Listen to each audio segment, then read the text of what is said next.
Today's video will take us far beyond the northern frontier, where the mountains touch the clouds and the land remains untamed, lies a vast expanse known as the Alaska Triangle.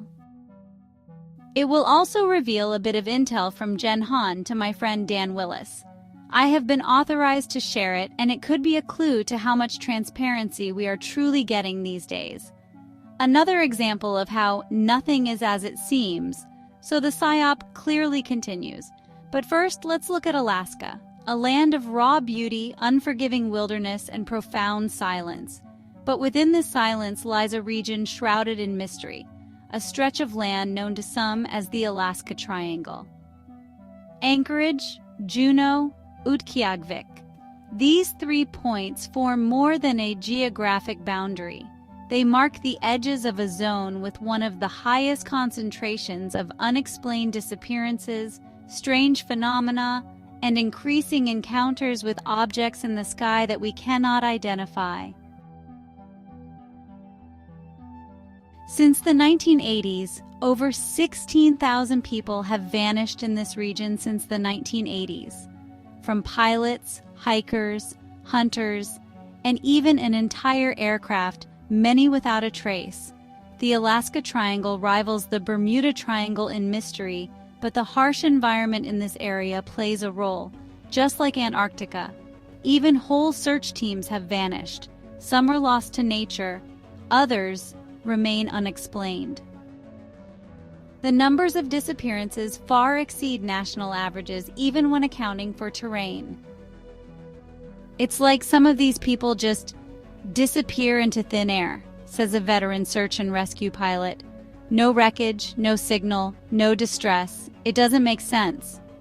On average, the number of disappearances in this remote area are 500 to 2,000 people per year. That's a lot of people in such an unpopulated area. But the Alaska Triangle is more than a place of disappearance. It's a hot zone, not just for missing persons, but for something stranger, something in the skies. In February of 2023, an object was detected drifting at 40,000 feet above Deadhorse, Alaska. It wasn't a balloon, it wasn't a drone, it lacked propulsion, no communication, no markings. Within hours, a US F-22 Raptor intercepted and destroyed the object. The government called it a UAP, unidentified aerial phenomena. It was one of several shot down over North America that month, but this one, it entered over Alaska first. Declassified links will also be in the description. Alaska's proximity to Russia and the Arctic Circle makes it an important location for operations conducted out of the public eye. Alaska's proximity to Russia and the Arctic Circle. NORAD and the Space Force use this region not only to track missile launches, but to monitor anomalies that enter Earth's airspace from anywhere. Alaska is home to some of America's most sensitive military assets: Joint Base Elmendorf-Richardson, Eielson Air Force Base, Fort Greely, and Clear Space Force Station, which peers into the cosmos with massive long-range radar arrays. These installations are meant to detect missiles, but what else are they tracking? In 1986, a Japanese Airlines cargo flight, JL-1628, encountered a UAP the size of an aircraft carrier over the Alaskan interior. It was tracked on both civilian and military radar. Veteran pilot Captain Terauchi described the object as metallic, immense, and capable of instantaneous acceleration. The encounter lasted over 30 minutes, was witnessed by multiple crew members, and confirmed by radar. The incident was investigated by the FAA, and the declassified records will be linked in the descriptions. This wasn't a single rogue radar blip. Anchorage Air Route Traffic Control Center tracked the object. The military knew all about it, but shortly after, Captain Terauchi was removed from flight duty, and his story quietly disappeared from headlines. beyond what radar detects and what pilots witness lies a deeper layer of myth, spoken in hushed tones across Alaska's native cultures and whispered by alleged fringe researchers, which have been painted as conspiracy theorists. But are they? Some believe the Alaska Triangle holds an interdimensional rift, a so-called portal or stargate, where the fabric between realities grows thin. These theories cite areas where compasses fail, GPS stops working, and time seems to distort. In the wilderness near Mount Hayes, a remote and forbidding peak is surrounded by persistent rumors of an underground base, said to be non-human in origin. Declassified CIA remote viewing documents, obtained under FOIA, contain references to Mount Hayes as a site of technological activity of unknown origin. One such document, entitled Mount Hayes, CIA Project Stargate, will be linked.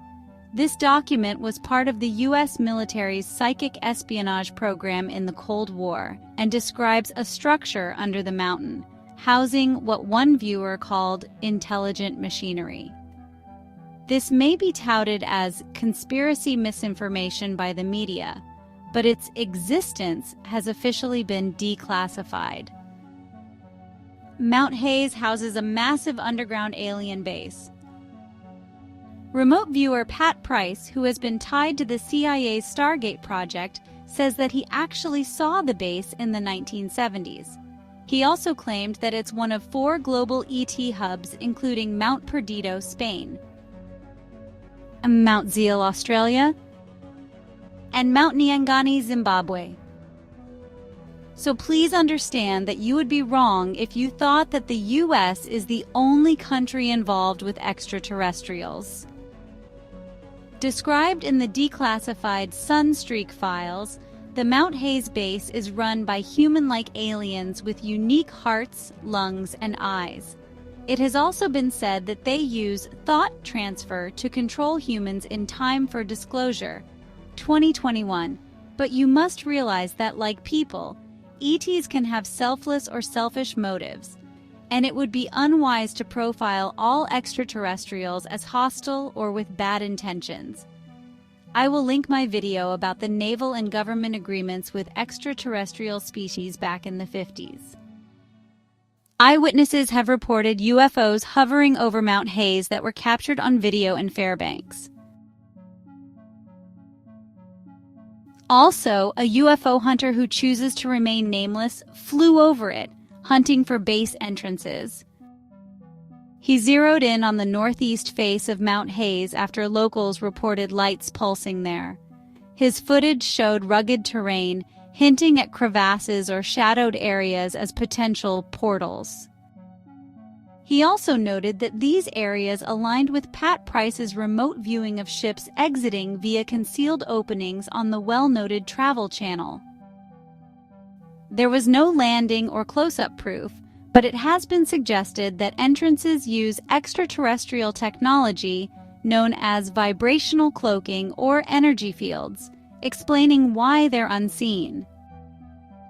In physics, vibrational cloaking refers to manipulating waves like sound, seismic, or electromagnetic waves via metamaterials that bend or cancel them, hiding an object from detection. I have heard of this method used to cloak stargates before, and it is feasible from a scientific standpoint. ETs allegedly use advanced technology to shift an object's vibrational frequency via atomic or molecular oscillations beyond human perception or radar. Mount Hayes's portals are said to pulse in the terahertz range, cloaking entrances in plain sight. The use of such technology would also explain the radar glitches near Hayes. A massive underground black pyramid, twice the size of the Giza Pyramid, is said to lurk beneath central Alaska.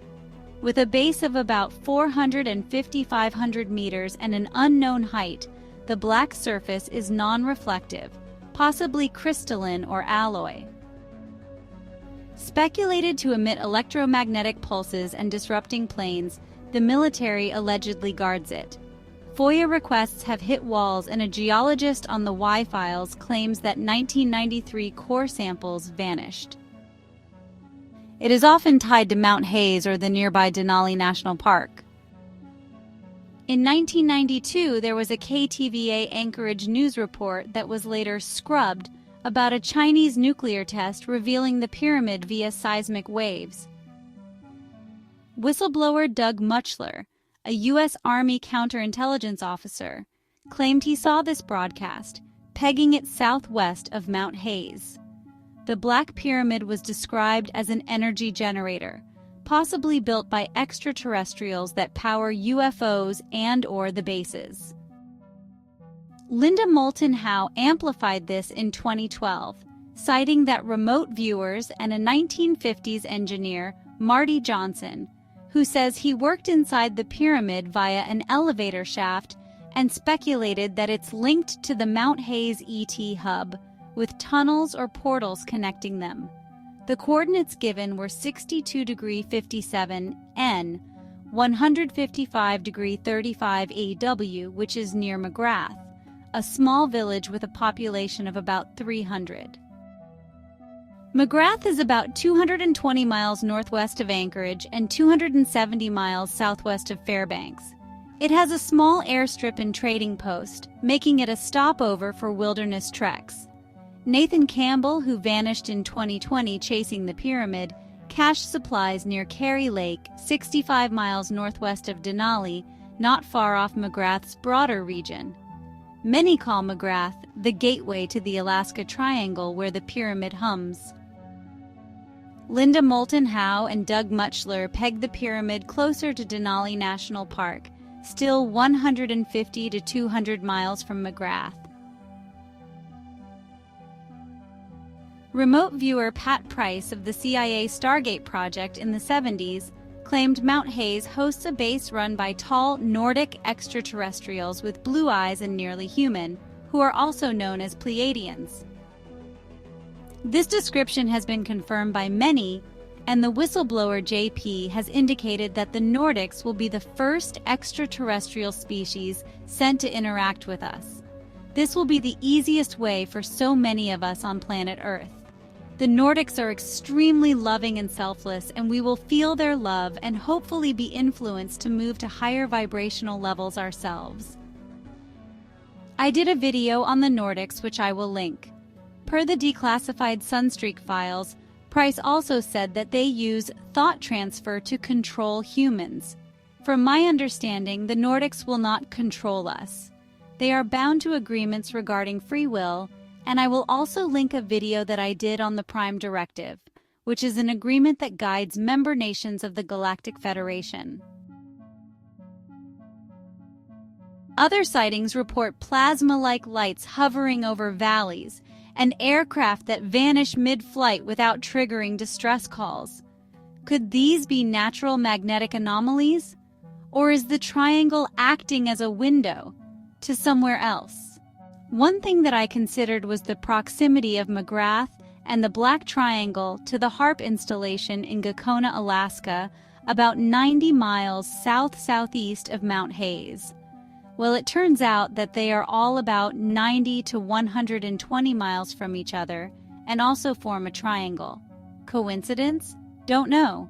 In case you don't know, HARP is a 33-acre array of 180 antennas pumping 3.6 megawatts into the ionosphere. Some speculate that HARP's ionospheric tinkering creates an airglow or ELF waves which interact with Mount Hayes' ET base. Pat Price has made claims that the interference masks or provokes UFOs, but this has not been proven or revealed to us yet. I will link a video in the description about HARP also. Military presence in Alaska is not just about defense, it's about silence. Vast stretches of radar-free wilderness offer perfect airspace for experimental aircraft. Could some UAPs be our own? Could others be watching the watchers? The Department of Defense's UAP office, known as AARO, All Domain Anomaly Resolution Office, has stated that some phenomena show flight characteristics that defy current technology. And still, the Alaska Triangle remains largely unmonitored, unexplained, and untouched. I believe there's a reason for this. Now I can share some information that was sent to me last night from my friend Dan Willis. Dan has had a communication from Jenhan Iridian, an extraterrestrial from the Pleiades, a high commander in the Galactic Federation of Worlds, and the younger brother of Thor-Han Iridian. Currently, Jenhan is a terraformer on Mars who has been working with Dan on crystal technology. I must always be careful to get messages correct, so I will give you Dan's exact words. Dan told me that Jenhan said they are preparing for the Terran colonies on Mars to arrive in the next 2 years. Dan then shared an excerpt from the communication log by Jenhan, which is as follows. Hello, my dear friend Dan. Greetings to you and your lady and household of other sentient beings. I have been occupied with my work here at Ares Prime Station. It is from here that we centralize all operations of planetary engineering, or terraforming as you may call it. I always have time for you. We have been very busy here, if I may say so, with the rush to prepare for the arrival of new colonies from Terra in the next 2 years. We must prepare biodomes and facilities with organic, fertilized soil so that they can settle immediately and be autonomous. Dan's following comment was exactly what I was thinking. He said, Elon says in the next 20 to 30 years we'll be on Mars. LOL. I think he is not telling everything, so this confirms that the Trump administration is still concealing advancements with our extraterrestrial partners. So, as we have discussed before, nothing is as it seems. Our next video is going to look at the recently declassified Crossfire hurricane records, which was an FBI-driven witch hunt trying to link Trump to Russian collusion. If these records show what I think they will, it will soon become very clear that our own government officials trumped up false evidence to destroy President Donald Trump, so ring the bell to be notified of this drop. Until next time, remember that truth wears a disguise and only the curious peel back its layers.